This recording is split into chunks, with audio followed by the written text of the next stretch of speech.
без цього, без журналіста.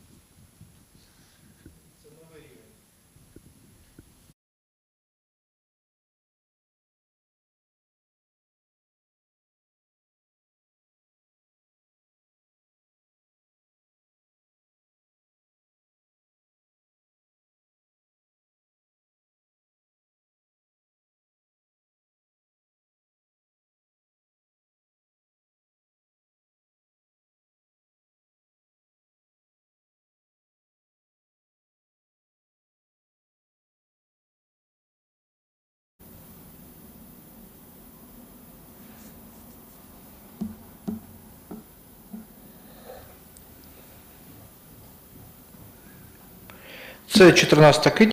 It's April 14, Ukraine Media Center Ukraine Forum starts its operation. My name is Vasil Samokhvalov, and joining us online is Viacheslav Chaus, the military governor of Chernihiv region. Mr. Viacheslav, good afternoon. Good afternoon. Just in brief and straightforward to substance, there were news about the threats of flooding, and specifically in Chernihiv region in Ukraine. So what's the situation with that? Well, really the water is going up, and we expect this year the flooding to be on the higher levels than it was the last year. The most critical situation is along the current of Dnipro River, and we see if the water will keep going up, and the forecasts are like that.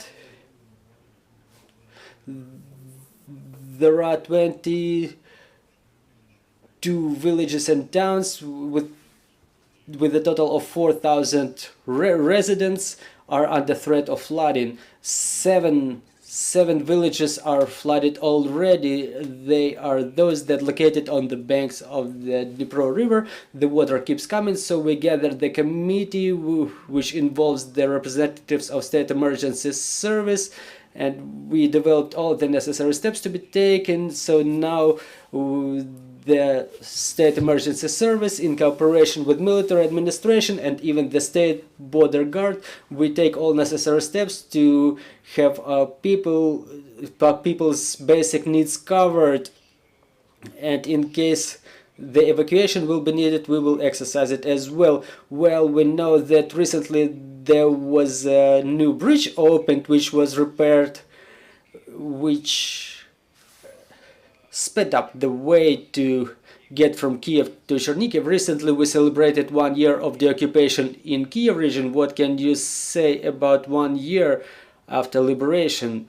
In facts, in figures, what's going on in Chernihiv region? Yeah, recently there was a new bridge, the repaired bridge opened, which shortened the way from Kyiv to Chernihiv. And yes, we also celebrate 1 year of liberation. We've done a lot during this year, but with account of all the losses that were inflicted by the enemy, there is still a lot of work to be done. We have more than 12,000 facilities damaged or destroyed in our region. 99% of them are civil infrastructure, the critical infrastructure objects, the residential buildings. Talking about the residential buildings, 80% of those 12,000 buildings are residential buildings, and the most of them are the private houses. Within the last year we were able to use the funds of donors, local budgets, central government budget. We were able to spend them to renew more than 3,000 residential buildings. About 2,000 more are being repaired for the time being, but there is still a lot of work to be done because the enemy brought a lot of damage to Chernihiv region, and they keep inflicting damages on the areas along the border. So if now that you mentioned that, what is the dynamics of shellings? Do they increase, do they decrease in the eve of the Easter?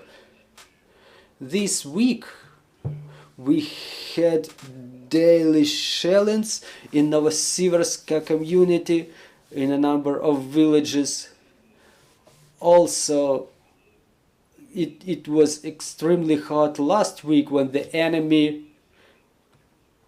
was shelling the villages of Novosibirsk districts. There were more than 300 projectiles incoming.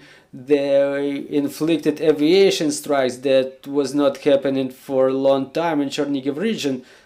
There were bridges and private houses destroyed. So the enemy is a terrorist, we know it. They fight the civil infrastructure mostly.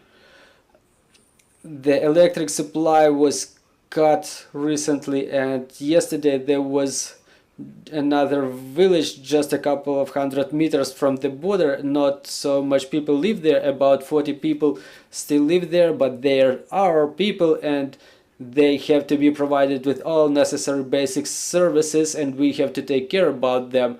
Our power technicians already re-established the power supply to that village. Questions from the floor. Irina Mamcher, Ukrinform. Now that you mentioned the bridges, I have a question about that new bridge that was reopened. Did it start operating in full, and did the ferry crossing stopped operating in view of opening the new bridge? We only opened a half of the bridge, but that half already allows the movement of transport in both directions. It's not rivers, it's a full-fledged road. The pontoon crossing was closed, but it's temporarily closed because of the flooding. The same situation was last year, and the same is happening this year.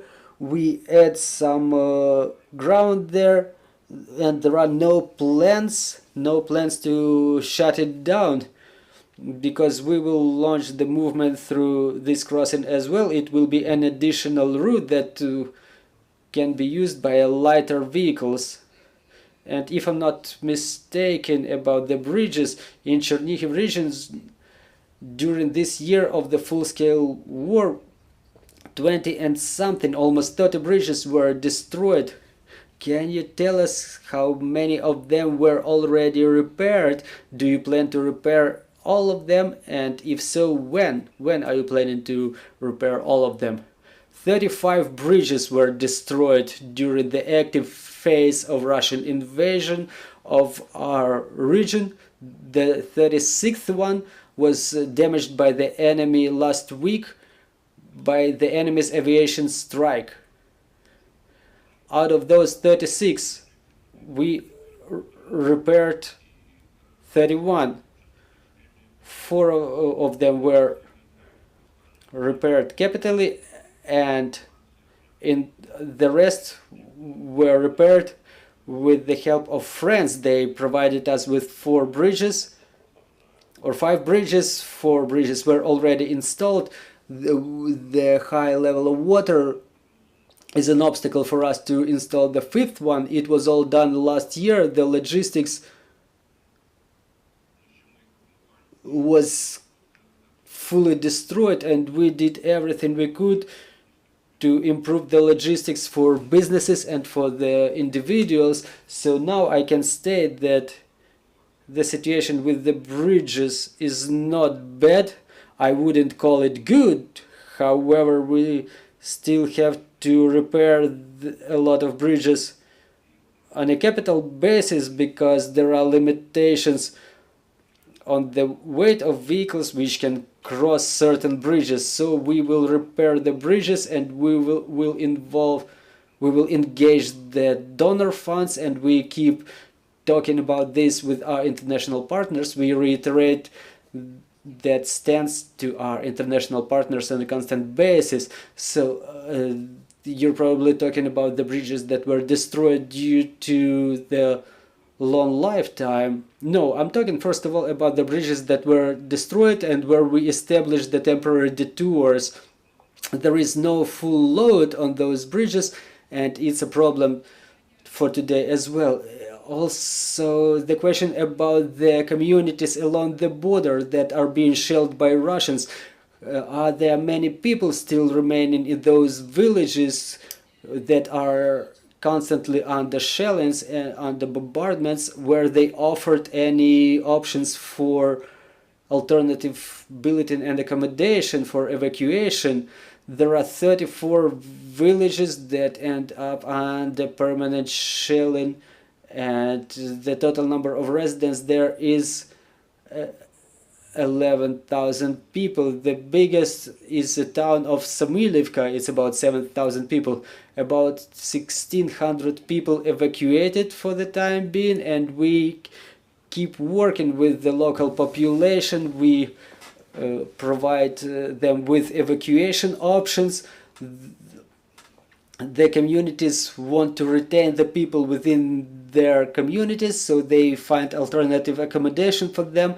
But the people who are used to live in their homes, work on their land plots, they are loath to evacuate from those areas along the border. Thank you very much. It's clear. Joining us online was Viacheslav Chaus, the military governor of Chernihiv region, who has just told us about the situation in the region, and we wish everybody happy Easter. See you shortly.